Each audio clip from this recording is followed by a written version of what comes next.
Baik, kita masuk di pembahasan yang laki-laki. Hmm,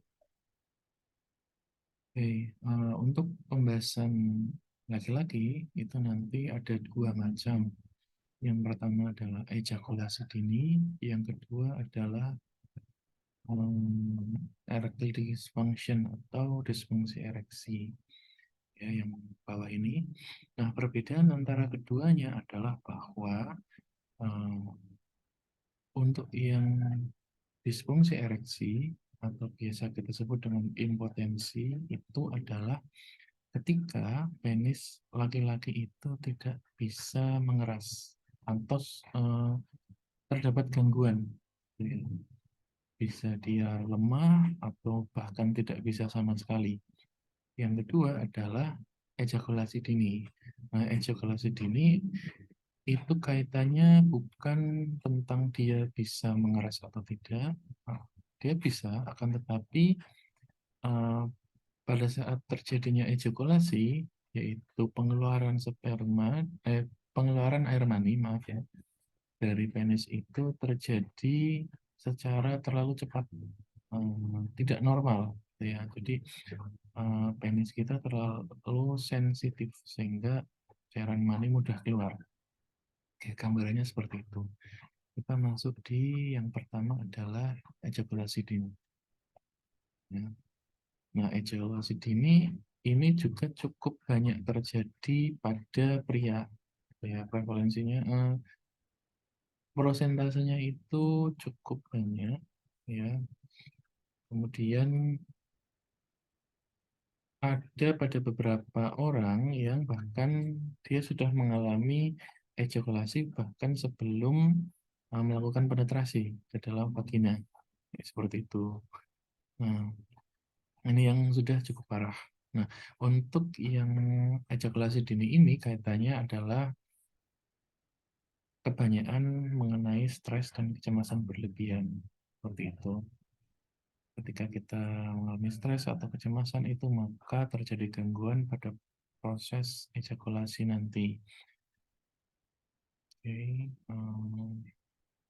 ya ini yang paling bawah itu pengatasan secara non ini ya, apa namanya, bukan obatnya. Jadi teman-teman yang laki-laki itu bisa melakukan foreplay atau bahasanya kita ini ya, ilmiah foreplay itu maksudnya em, pemanasan atau proses aktivitas sebelum terjadi penetrasi.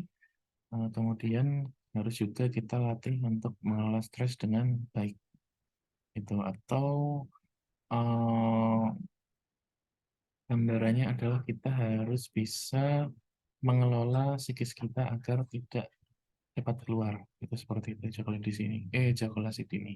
Nah, untuk mengetahui lebih lanjut kenapa peran psikis itu bisa mempengaruhi ejakulasi dini, kita harus tahu dulu eh, apa namanya, mekanisme bagaimana sih terjadinya ejakulasi. Nah, ejakulasi itu secara umum itu eh, kita lihat gambar yang kiri dulu bahwa hipotalamus atau pada SSP lah ya, gampangannya itu dia punya peran. Bentar saya buat ini pennya dulu. Oke, yang ini gampangnya teman-teman bahasnya gini saja. Intinya SSP itu ya dia mempengaruhi pengeluaran dari cairan mani yang nanti pada ujungnya adalah berujung di bulbosponiosus. Otot bulbosponiosus ini ya yang ada di daerah sini, kanan ini. Nah, fungsinya otot bulbosponiosus ini adalah untuk mendorong dia ketika dia berkontraksi, maka dia akan mendorong air mani yang ada dalam uretra itu keluar dari dalam penis. Nah, sistem dari awal ini, dari SSP kemudian sampai ke bulbus pengasus itu dipengaruhi oleh eh, hormon maaf, neurotransmitter, dopamin dan serotonin. Ini salah satu ya, tidak. Sebetulnya mekanisme ada beberapa, tetapi kita ambil salah satunya, yaitu adanya pengaruh dopamin dan serotonin.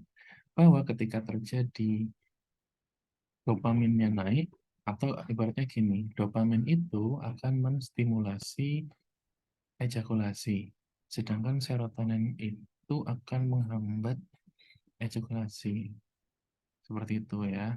Jadi, Hmm, teman-teman sudah tahu dopamin itu fungsinya untuk apa, serotonin itu juga untuk apa, dan di kondisi apa dia akan naik dan turun, karena itu akan ada hubungannya dengan psikologis kita.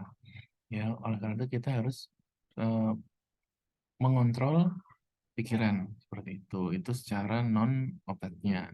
Nah, secara rincinya juga untuk ejakulasi itu terjadi dalam dua tahapan. Yang pertama, ejakulasi kan kita mengeluarkan air mani. Air mani itu isinya adalah salah satunya adalah komponennya adalah sperma. Nah, sperma itu diproduksi di area testis. Nah, dari area ini testis itu akan ditransfer menuju area di sekitar atas kelenjar prostat ya. Kemudian di sini nanti akan ditambahkan cairan lagi, sekresi dari vesicula seminalis, yang disitulah nanti akan menjadi campuran yang menjadi air mani, kemudian dia ditransfer lagi ke bagian awal uretra. Ya, masuk di uretra sini, kemudian ketika terjadi apa namanya ya, trigger gitu ya, trigger itu maksudnya ada rangsangan seksual dan sebagainya yang kita hmm, gampangnya gini, saya agak sulit ngomong ini karena mungkin ini nggak apa-apa lah ya. Jadi kalau teman-teman, khususnya yang pria, itu ketika fokus untuk ejakulasi, maka dia akan cepat untuk ejakulasi. Ketika yang santai-santai aja itu, maka dia sebetulnya tidak mudah untuk mengalami ejakulasi. Nah, oleh karena itu, eh, kaitannya dengan SSP tadi ya, dia akan mempengaruhi otot di bagian bulbus spinatus ini, otot bulbus spinatus ini, yang di sini nanti dia akan mendorong cairan sperma, cairan mani itu menuju ke luar dari penis. Nah, itu gambarannya ketika kita membahas mengenai ejakulasi. Oke.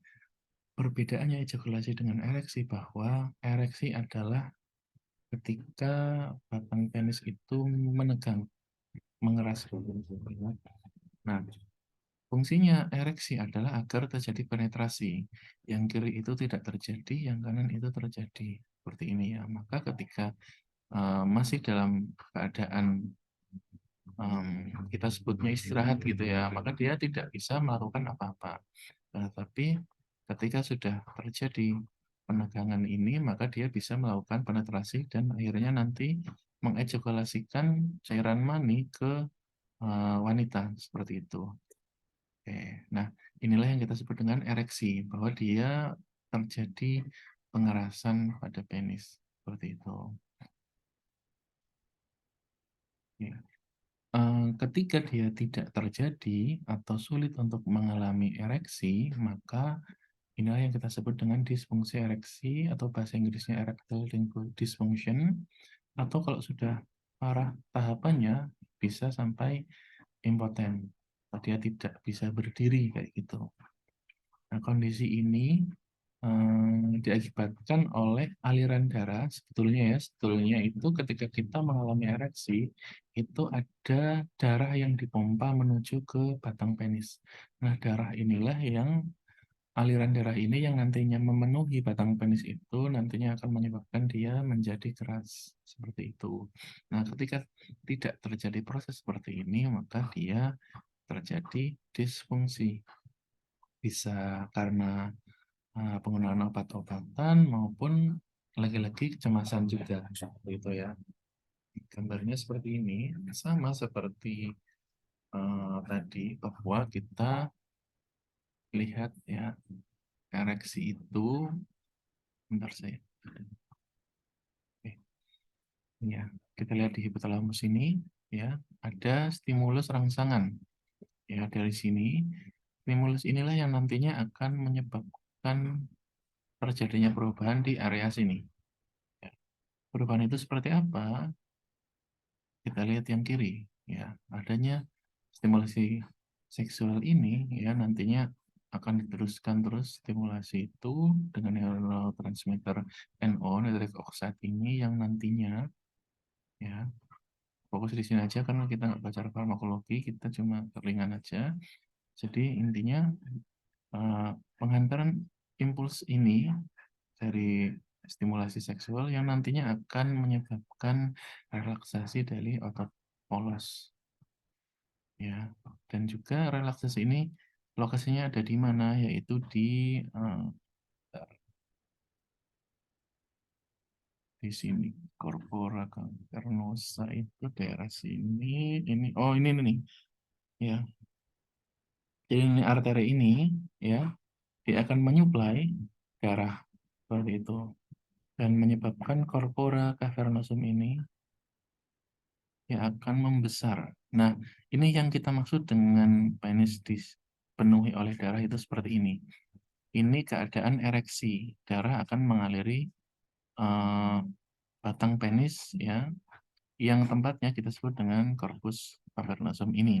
Nah, darah itu kan keluar dan masuk dari penis. Nggak mungkin darah masuk sini tok dan ngendap di sini. Darah masuk penis dan darah keluar dari penis. Seperti ini, ya. Nah, pada saat terjadinya eh, apa namanya, pengisian pada korpus cavernosum ini, ya, dari arteria sini, maka pada saat itu juga terjadi penyempitan dari vena circumflex, ya. Jadi vena ini itu dia akan menyempit sehingga akan mempertahankan darah di sini dulu seperti ini, sehingga dia tetap keras. Nah, untuk yang disfungsi ereksi, dia arterinya tidak bisa menyuplai ini, sehingga eh, batang penis itu tidak teraliri oleh darah sehingga dia tidak mengeras. Nah, itulah yang menyebabkan adanya impotensi. Jadi ini mekanismenya seperti ini. Nanti kalau sudah selesai, sudah ejakulasi tadi, ya, maka semua itu akan kembali lagi. Kalau pada pria, ya, jadi vena ini akan membuka, kemudian aliran darah akan kembali lagi ke tubuh. Seperti itu. Nah, untuk disfungsi ereksi dan apa namanya, eh, saya lupa tadi. Maaf ya teman-teman, ini karena saya agak ejakulasi dini itu, ya, biasanya kita eh, apa ya, gunakan suatu substansi yang untuk mengatasinya itu biasa kita sebut dengan aprodisiaka. Ya, aprodisiaka ini secara gampangannya adalah zat perangsang apa yang dipercaya dapat meningkatkan gairah seks seperti itu. Baik itu bisa ada obat-obatan maupun herbal atau makanan yang kita belum pernah ketahui sebelumnya gitu, ya. Itu menyebabkan rangsangan seks atau kesenangan. Oke, ini contoh formula dari mana sih pen? Oh, ini dari Tawangmangu, ya. Jadi Tawangmangu di Karanganyar itu ada namanya B2B2TOT, istilahnya Balai Pengobatan dengan menggunakan obat tradisional. Itu mereka membuat ramuan formula jamu yang ini yang atas terdiri dari cabai Jawa, pegagan, karangean, temulawak, bisadas, ya, yang nantinya ujung-ujungnya adalah untuk meningkatkan kadar testosteron, ya. Kadar testosteron ininya nantinya juga akan berpengaruh terhadap gairah seksual seperti itu. Ya, ini nanti ada, ya, dilanjut. Oke. Contoh herbalnya, oh maaf, contoh herbal nanti kita bahas setelah ini, ya, di video yang ketiga.